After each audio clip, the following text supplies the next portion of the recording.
Bom dia! Começa agora mais uma edição do Bom Dia Baixada. Hoje é sexta-feira, 3 de agosto, e vamos juntos até às 9 horas da manhã. Hoje vamos falar dos assuntos principalmente que movimentam o setor portuário. Para o Agenda do Porto de hoje, recebemos Antônio Passaro, presidente da Brasil Terminal Portuário. Passaro, seja muito bem-vindo ao nosso programa. Muito bom dia. Muito obrigado, Nathalie. Outra vez um prazer e uma honra estar aqui com você. E também o consultor portuário, Marcos Vendramini. Marcos, mais uma vez, seja muito bem-vindo ao nosso programa. Obrigado, Nathalie. É um prazer estar aqui com você.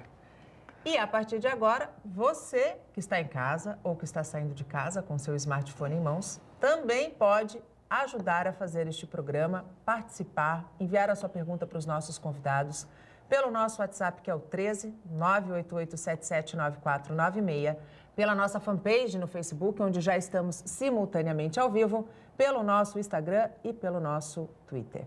A Codesp anunciou essa semana que pretende, a partir de 2019, ano que vem, implantar o calado dinâmico, mesmo que 25 anos depois, antes tarde do que nunca, né? Certamente, acho que é um passo em frente, muito bem-vindo. Claro que não é a solução definitiva, mas um passo positivo que damos as bem-vindas, parabenizamos a Codesp por isso.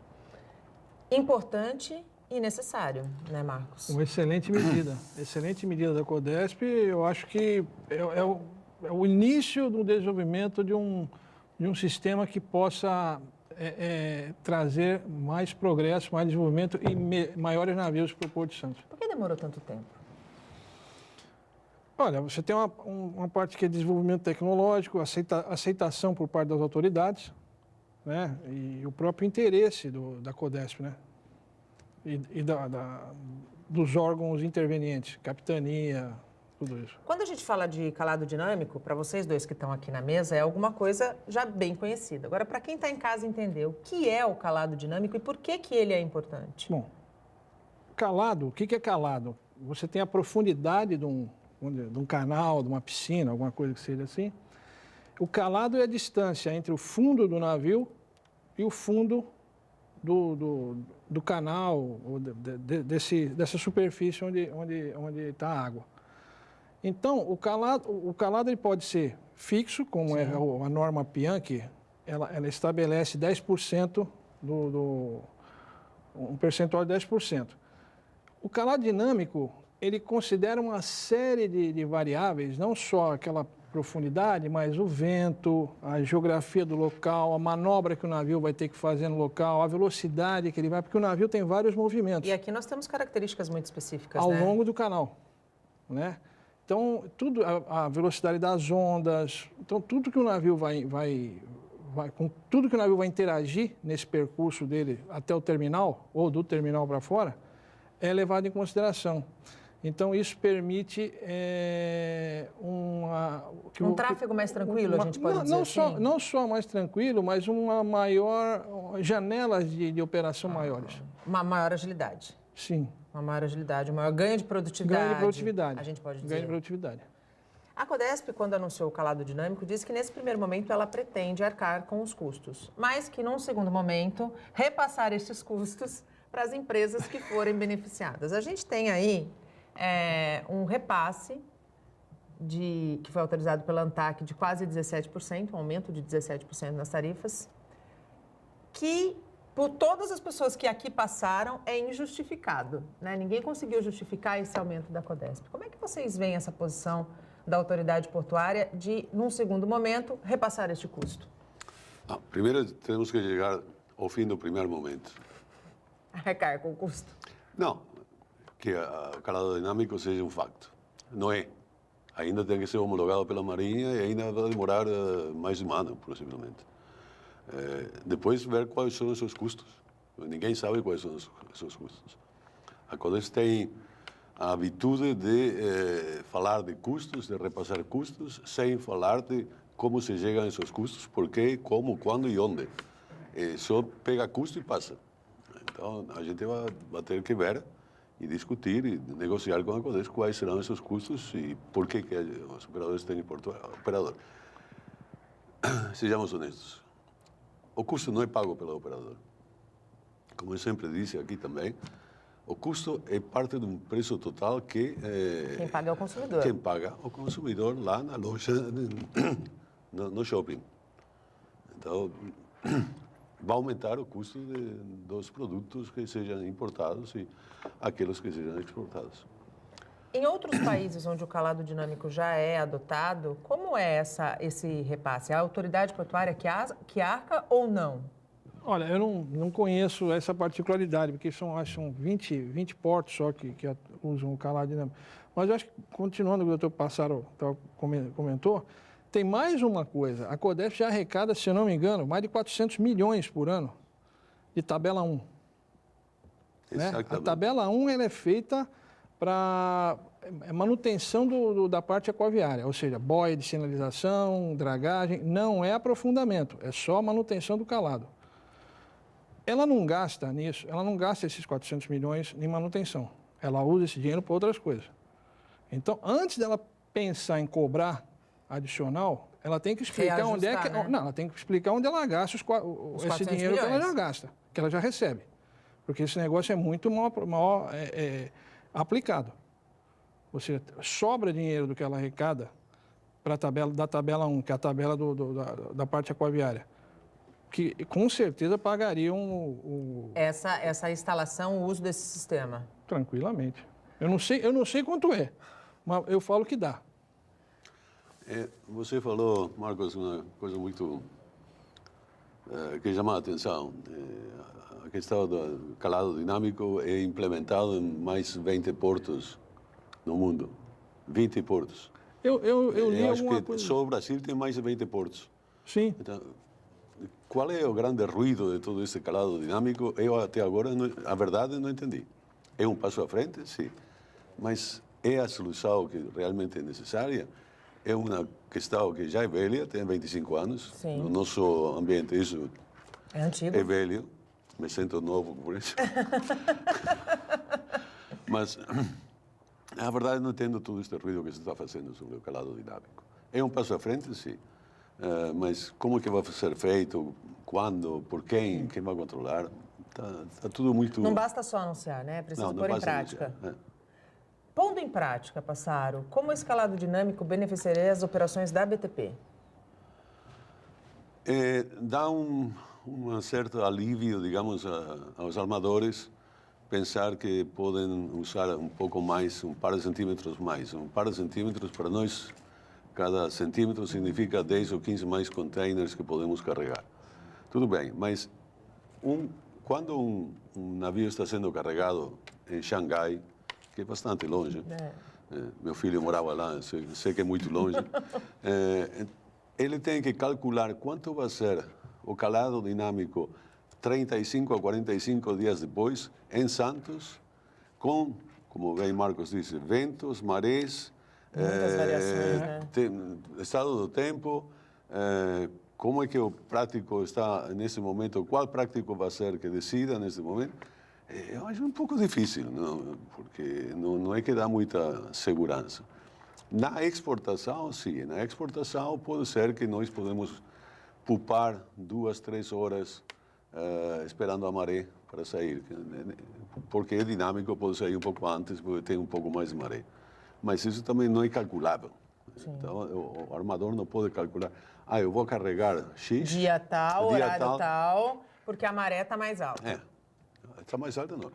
Nesse momento, essas 2 horas, vai estar um pouquinho mais alta, que eu vou poder já sair. Acho difícil de calcular. Na importação vai ser um bônus, na verdade. Se for. Ele vem com o calado fixo, programa o navio e pode entrar antes ou alguma coisa. Na exportação pode ter um ganho. Né? O Passaro falou, tocou num ponto muito importante, que é a questão da praticagem. Como que a praticagem ela é inserida em todo esse processo? A praticagem, pelo que eu acompanhei, ela está acompanhando esse processo. Inclusive, há um software que foi desenvolvido pela Argonauta, a USP e a praticagem junto. Então, em última instância, a praticagem é que decide, como falou o doutor Passaro. Então, é importante a participação dela. É notável que durante o anúncio desse calado dinâmico, quem não estava presente era a praticagem. Ah, é? Estava a Marinha, Estava a Marinha, a mas Codesp. a praticagem não estava lá. E é sabemos parte que a praticagem extremamente tem um sistema essencial, de estudos fantástico, são muito profissionais. Não entendemos por quê. Foram consultados? Esperamos que sim, né? Eu vi uma imagem da tela do software e está o símbolo da praticagem. Praticagem, a USP, então eu entendi que eles... Esse é do sistema da praticagem. Mas... Sim. Eles devem tomar, eles estão tomando por base esse sistema, até porque a praticagem, se a gente fala de tecnologia, ali é um grande exemplo a ser seguido, né? Exatamente. Falando ainda mais um pouquinho de calado, a Codesp também anunciou a ampliação deste calado, né? Essa ampliação e a expectativa da Codesp é de que o volume, a partir dessa ampliação, seja de 10%. Vocês acreditam que chegue mesmo nesse aumento de volume, com esse aumento de calado? Certamente, 30 centímetros é muito. Sobretudo se pensamos que há poucos dias celebramos um ano daquela fatídica data de 30 de julho de 2017, em que o Porto parou. Sim. Passou de um calado de 13,20 a 12,30, com navios já carregados que tiveram que descarregar, navios que estavam fora que tiveram que ir a outro lugar descarregar para poder entrar. É um passo à frente. A questão é, por que agora? Por que só agora? Porque em base a quê? Que estudos foram feitos para isso? Não foi demonstrado. Foi, de repente, aumenta o calado. Marcos está falando de que a Bianchi fala de 10% de clearance under kill. Não é bem assim, Marcos. 10% em alguns casos, ou até 10%. Depende do fundo, se é areia, se é rocha, se... São 10 ou 12 fatores que influem. Exatamente. Então, nós podíamos já, no nosso ver, no ver dos operadores, ter tido estes 30 centímetros há muito tempo. Há muito tempo. E a questão é por que não. E quer dizer que perdimos muito dinheiro. E eles agora estão demonstrando que era possível. Que era possível. Então a gente quer saber por que não era possível antes e quanto que custou esse não era possível, sem nenhuma razão. Veio tarde, né? Se a gente for... É um alívio. Nunca é tarde. Isso é verdade. Eu concordo com você, Passaro. É um alívio. Eu acredito que... se não consolida, se não dá tanta segurança jurídica, traz menos insegurança, né? Eu costumo dizer, eu converso com pessoas, com clientes de fora, de outros países, eu trabalhei em empresa americana. Para você explicar o Brasil é muito difícil. Eu costumo dizer que no Brasil até o passado é imprevisível. Até o passado é imprevisível, né? Então, vá saber quais foram as razões, porque, sabe, é tanto interesse em jogo. Né? Na verdade, a gente você nunca consegue explicar. A gente volta àquela velha discussão da necessidade desse serviço estar na mão da iniciativa privada. Sim. Né? Porque aí há competência, há recurso direcionado e há, muitas vezes, a transparência que falta. Essa é a palavra-chave. A transparência. E isso é uma coisa que o Grupo Santos 17, aquele grupo de trabalho que foi formado com os ministérios vários, infelizmente não continuou, parou depois do estudo jurídico, mas falta ainda o estudo financeiro e o estudo técnico, que os operadores portuários estão à espera, rezando para que seja feito, porque vemos isto como uma solução perene. Sim. Porque isso de calado dinâmico e mais 30, isso não é perene. Então, vemos isso como uma solução perene, sem custo, Sim. sem profit. Então, acho que devemos seguir nesse caminho urgentemente. Essa discussão certamente deve voltar a partir do ano que vem só, né? Acho que não tem, não tem cenário para que o grupo de trabalho, as discussões além do mais, voltem. essa solução passa, de novo, pela tabela 1. Sim. Que você vai cortar essa mamata da Codesp. Ela é remunerada por um serviço que ela não presta adequadamente. Sim. E aí ela vai perder esse dinheiro ou vai manter, por exemplo, uma parte dele, vamos dizer, a sinalização, que ela continue fazendo. Mas a receita vai cair vertiginosamente. vertiginosamente. Então... Ela não presta adequadamente Eu acho que você falou uma palavra demais. O adequadamente, não sei por quê, porque não presta. Não. É verdade. A lei fala prestar. A lei sim, mas o que está acontecendo agora é que o canal está sendo dragado pelo Ministério e não pela Codesp. É verdade. Porque o dinheiro já... O dinheiro está indo para a Codesp. Como é que é isso? Ninguém fala disso. O Marcos, ele tocou num ponto que eu acho bastante interessante. É difícil explicar o Brasil para quem é de fora, né? Como quem está de fora no grupo BTP procura entender o nosso país? Que nós aqui contamos para eles. E a primeira coisa que dizemos para eles, o Brasil, é a verdade, é um país maravilhoso. É sim, sem dúvida. Maravilhoso. Sem dúvida. Nós somos o celeiro, né? Que tem um potencial enorme.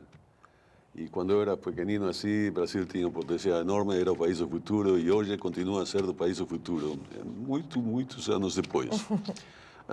Mas eu acho que o Brasil, mesmo assim, com esses altos e baixos, tem dado muita oportunidade, tem feito muita gente muito rica.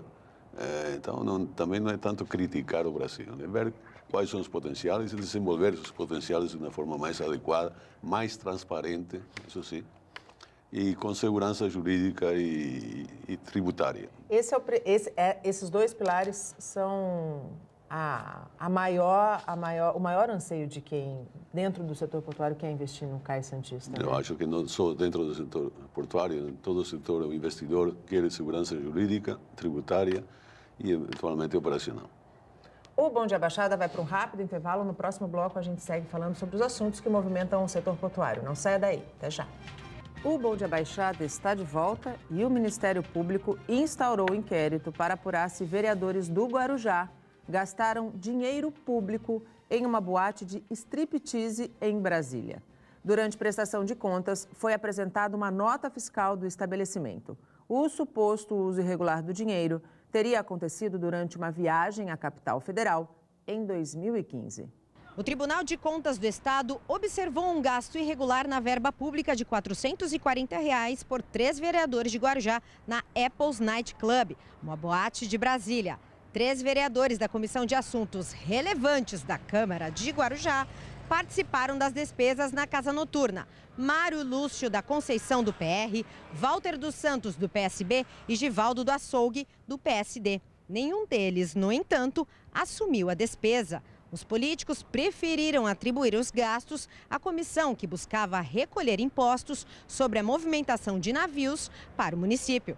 Os vereadores foram a Brasília para visitas ao Ministério dos Transportes e na Secretaria dos Portos. Atônita, né? Porque cada vez aparece mais um escândalo, a gente fica sem saber, porque infelizmente as notícias aparecem muito tempo depois, a gente vem saber muito tempo depois, já passou, cai no esquecimento.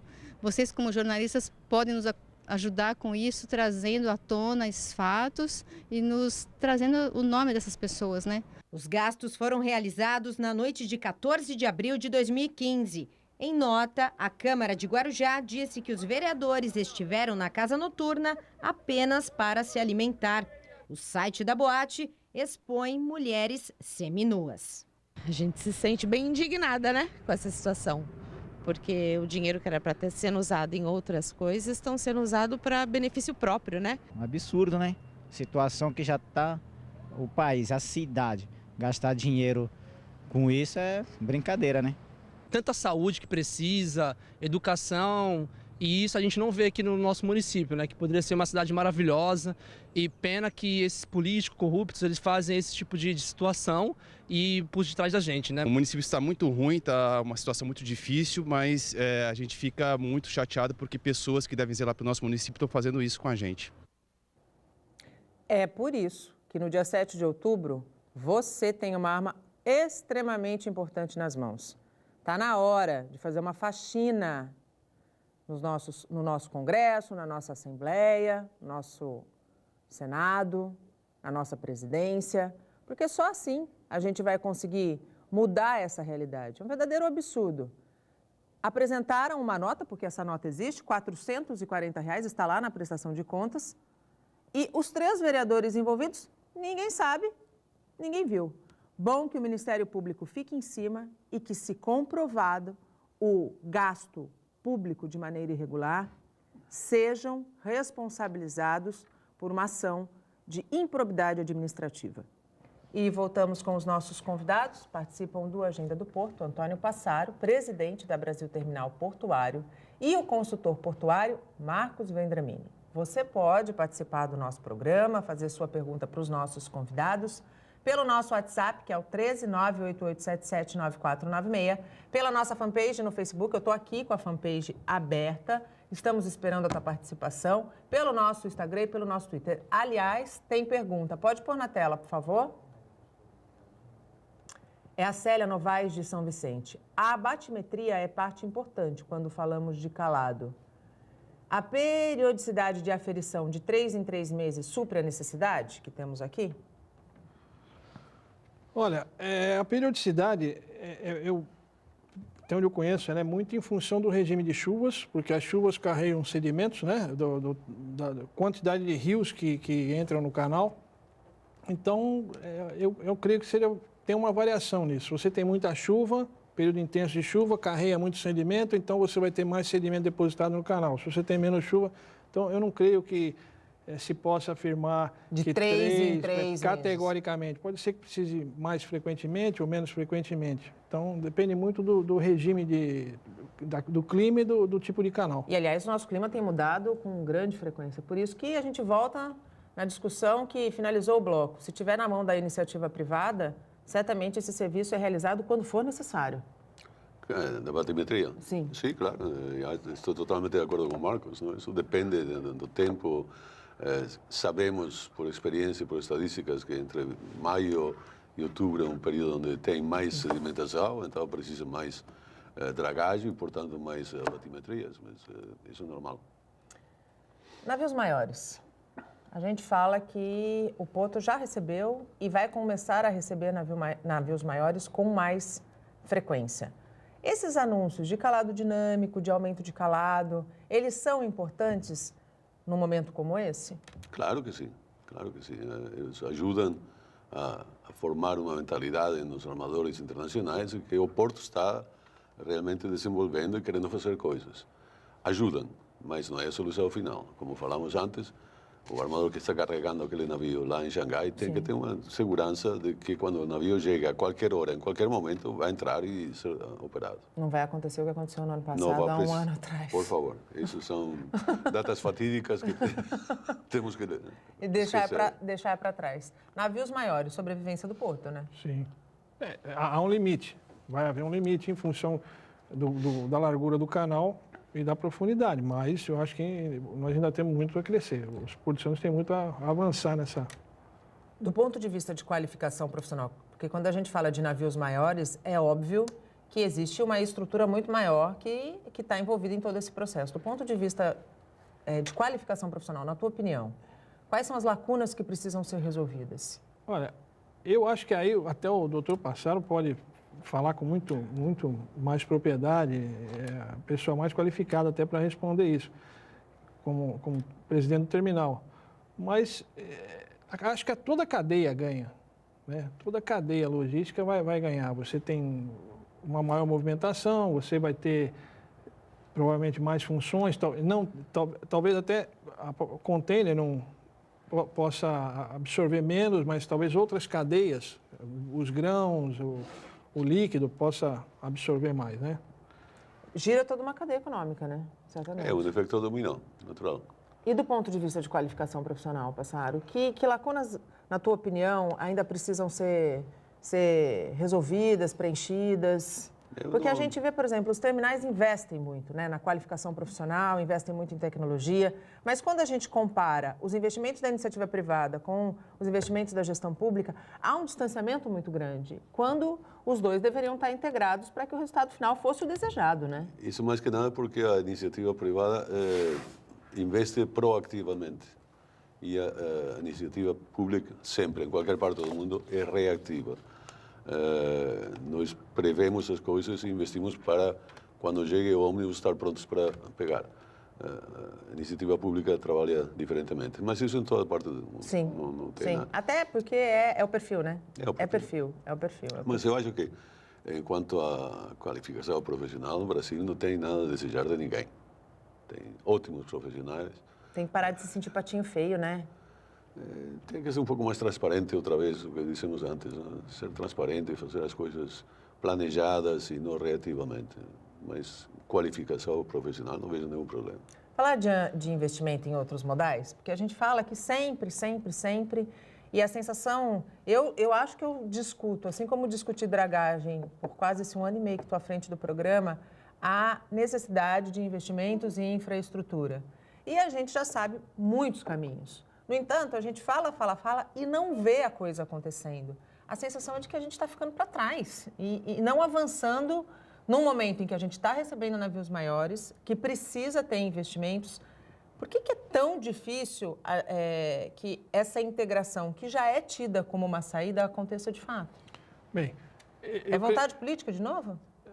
É um conjunto. Situação econômica, o rodoviário. O rodoviário é um problema sério. A ponte ou o túnel de integração das duas margens, só projeto, só blá, blá, blá. Inauguração de maquete, é só para isso que serve. Né? Adoro inaugurar maquete.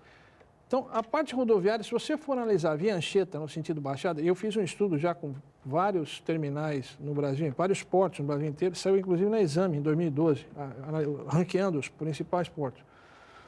Eu analisei os acessos. Sim. Né? E Santos tem os melhores acessos rodoviários. Só que, para a quantidade e para o tipo de carga que ele movimenta, é pouco. Sim. Né? Se você for analisar, você tem 10 pistas subindo, né? 10 pistas descendo, você tem a Imigrantes e a Anchieta, né? E mais a Domênico Rangoni. Só que chega aqui na Baixada, ela joga em uma pista dupla de cada lado. Exato. Essas pistas existem desde quando o Santos movimentava 40 milhões de toneladas. Hoje faz 120. 3 vezes mais. Cresceram os outros modais, tudo bem. A ferrovia, ela opera em janelas, ou seja, o crescimento é finito, é em função do tamanho do trem e das horas do dia. Sim. E também em função do gabarito ferroviário, ou seja, você poderia transportar contêiner por ferrovia? Poderia, mas o que se faz no mundo inteiro, que é o double stacking, né, que você tem maior produtividade no vagão, você não consegue subir pela LL, que é lá pelo litoral sul, por causa do gabarito dos túneis. Então, eu participei de um estudo já disso, para aumentar o gabarito dos túneis é coisa de 500 milhões, para aumentar o gabarito são 25 túneis, alguma coisa assim, na ferrovia. Na cremalheira, que é o outro lado, você tem uma composição padrão, você não pode aumentar, que é pequena. Então, a parte ferroviária nós estamos, vamos dizer, limitados. E o aquaviário, que você poderia falar, eu poderia ter depósito de vazios, melhor, não usar tanta rodovia, fazer um fluvial. O ideal seria você aumentar o gabarito das pontes ferroviárias e as pontes da Via Anchieta para poder passar com barcaça por baixo. E aí toda aquela parte de favela ali de São Vicente, aquilo se tornaria uma área nobre para depósito de vazios. Sim. Né? Você valorizaria. E o município, inclusive, poderia lucrar com isso, né? Mas, ou seja, está ficando para trás? Tá, mas falta de interesse, falta de dinheiro, uma série de coisas. Parceria público-privada não seria interessante nesses casos? Na opinião de vocês? Porque, assim, a gente já percebeu que depender só do poder público, a gente vai continuar ficando para trás. Né? Até pelo perfil mesmo, reativo, não ativo, não vai...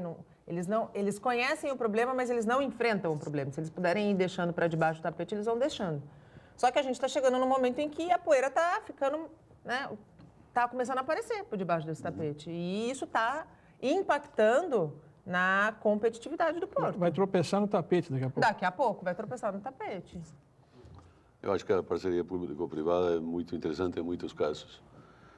Desde que as partes, o público e o privado, tenham o poder de investimento e o poder de decisão. Como falamos antes, tem problema de mentalidade de trabalho. reativo contra proativo. Aqui, neste momento, tem um problema que o público não tem dinheiro para investir. Quebrado. Sejamos honestos. Nem tem agora, nem vai ter nos próximos anos. Então, por que não sou privado, não entendo. Você seria sócia do governo? Jamais. Então, parceria público-privada. Você vai pôr o dinheiro. O que é? O parceria público-privada é você colocar o dinheiro e deixar, o governo dar palpite. Resolveria no Brasil? Não, acho na parte nossa aqui no Porto de Santos. Que falta tanta transparência. Que falta tanta transparência e que não tem o dinheiro da parte pública para investir.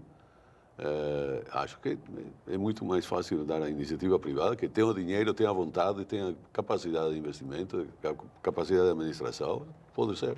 E aí a gente fala de municipalização dos portos, né? Eu acho que... Municipalização ou privatização. Privatização, eu acho que esse tem que ser o caminho, né? Privatização de portos é uma quimera. Acho que o porto você não pode privatizar. O porto, é público, é um interesse nacional. É interesse não é concessão, nacional. Né? Pode privatizar serviços portuários. Sim, exato, okay? exato. Mas sempre vai ter que ter uma autoridade, CODESP, que regule e que administre a parte entre as partes. Mas privatizar o porto, não. Privatizar serviços, sim. Municipalizar. Qual é a tua opinião sobre a municipalização? Eu venho de um país onde os portos são municipais e trabalham muito bem. Mas tem uma série de medidas legais que têm que ser tomadas, jurisprudência, jurídicas. É muito difícil. É difícil, né? Eu vejo da seguinte forma. Hoje você tem problemas de gestão dos mais diversos, alguns confessáveis, outros inconfessáveis, com a gestão sendo feita por Brasília. Exato. Que é sujeita a TCU, AGU, Ministério Público, tudo isso. Imagine você municipal. O TCU vai ser também com prefeitura. O TCU se mete então, em tudo. É onde eu quero chegar. Vai ser pior, porque a hora que você municipalizar, a quem vai estar sujeito a isso? Quais são os seus interesses? Vereadores? Aí vira um negócio, quem vai fiscalizar isso? A Câmara? Não pode ser vereador da qualidade que a gente mostrou no começo do bloco, mas né? é o que, mas isso veja, não pode. Salvo algumas exceções, vai ser o que nós temos, tá? Tanto aqui como no estadual como no federal. Eu acho que o problema é a mentalidade dos gestores públicos, dos políticos. Na verdade, a mentalidade que se instalou e que se arraigou na política, porque né, Marcos? eu vejo o seguinte, eu já fui a favor de municipalização, de estadualização, mas o Fernando Henrique foi presidente e não estadualizou, para o PSDB, que era dele aqui. Então, não é bem assim. Eu trabalho com pessoas, o médio escalão em Brasília, são pessoas super competentes. Eu trabalho com eles. O problema é o grande escalão, né? O problema é que a coisa sobe. É aí que a meritocracia vai para o lixo, né? Exatamente. Então, o médio escalão, o baixo escalão, que eu trago EPL, ANTAC, CEP, você conversa com técnicos com gerentes, a coisa anda muito bem. O problema é a hora que ela passa para a política. Aliás, são esses que deveriam estar nos cargos maiores. Exatamente, né? Exatamente. A gente está com um minutinho para ir para o break, mas antes, o Grupo Libra, que administra terminal de contêineres no Porto de Santos, pediu recuperação judicial. O que isso significa? É uma pra forma... quem está em casa. É uma forma protegida deles brigarem com a arbitragem que vai ter agora, só isso. Isso é uma estratégia, não é... Não significa, por exemplo, que eles vão fechar as portas? Não. Para o povo, muitas vezes, quando vem aquela manchete, Grupo Libra pede recuperação judicial, já se cria toda uma estimativa, um estigma de que a coisa está indo pro ralo. Não, né? Não. Eu sempre costumo dizer, eu dou aula em curso de MBA Gestão Portuária, e eu falo para os meus alunos, Porto é uma coisa que em Santos você sempre vai ter emprego. Tranquilo. Você vai trabalhar, pode estudar, pode se preparar, que você sempre vai arrumar uma colocação. Eventualmente, que a Libra desapareça ou que aconteça qualquer coisa, vai entrar alguém para substituí-la, não tem dúvida. É uma área daquelas de cais, aquilo vale ouro. Sim. O doutor Passaro sabe disso, aquilo vale ouro. Qualquer terminal quer entrar ali, entendeu? Então, ela sumindo, acontecendo qualquer coisa, vai entrar uma outra empresa e vai precisar dos profissionais. Sem dúvida. Não é um mercado que se esgote, né? Não. O Bom Dia Baixada vai para mais um rápido intervalo. Não saia daí, até já. Estamos de volta e chegamos ao último bloco do nosso programa. Vamos falar um pouquinho do caso Baccará. O inquérito policial foi concluído e a delegada pediu a prisão preventiva do dono da casa e dos 3 seguranças. O inquérito policial sobre a morte do universitário Lucas Martins de Paula, de 21 anos, foi concluído e encaminhado ao Fórum de Santos com os pedidos de prisões preventivas de 4 pessoas, o dono do Baccará e 3 seguranças. Tiago Osaria Souza, que teria dado os golpes que causaram o politraumatismo craniano no universitário, é considerado foragido. Ele teve a prisão temporária de 30 dias decretada na última sexta-feira e não foi encontrado em casa e em outros endereços vistoriados pelos policiais. O advogado da família da vítima diz que existe um vídeo já em poder da polícia que confirma as agressões. O inquérito foi muito bem feito pela polícia, muito bem fundamentado, lastreado, são provas contundentes. A polícia conseguiu capturar imagens de uma escola em frente ao Bar Baccará. Essas imagens dizem tudo, relatam tudo. E a polícia também foi muito rápida em ouvir as pessoas, ir atrás dessas imagens. Então o trabalho de polícia judiciária foi muito bem feito. Agora vamos aguardar a decisão do Ministério Público e também no Poder Judiciário. Lucas Martins de Paula, de 21 anos, foi agredido por seguranças dentro do Baccará no dia 7 de julho. O motivo? Uma diferença de R$15 na comanda.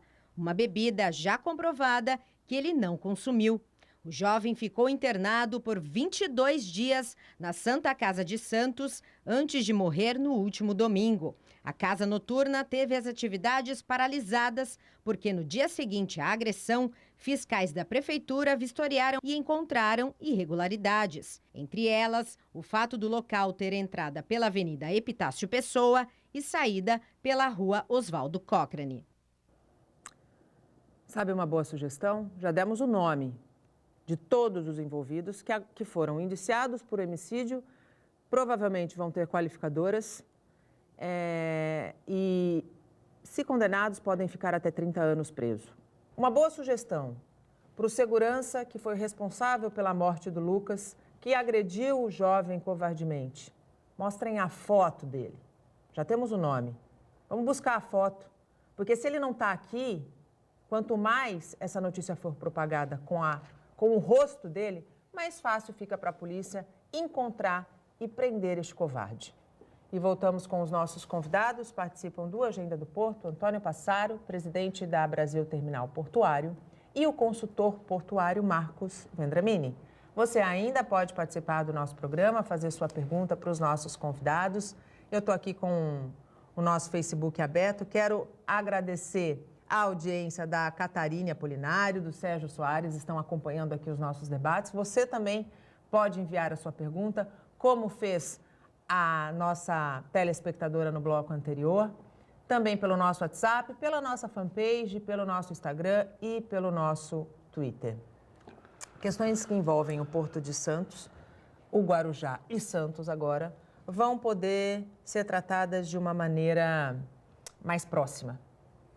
Essa é um bom passo, é um importante passo quando a gente fala de uma relação porto-cidade saudável e de transparência, muitas vezes? Sempre, né? Eu acho que quanto mais por uma proximidade que não seja, vamos dizer, muito íntima, né? Com excesso de intimidade, eu acho que é sempre saudável.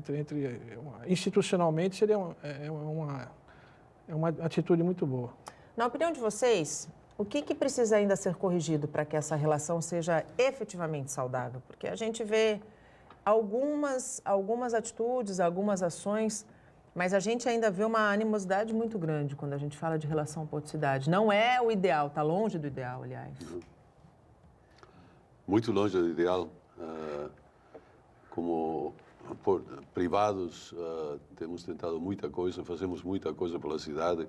No caso da BTP, temos mais de 13 programas, incluindo de crianças. Um deles tivemos que parar. Por quê?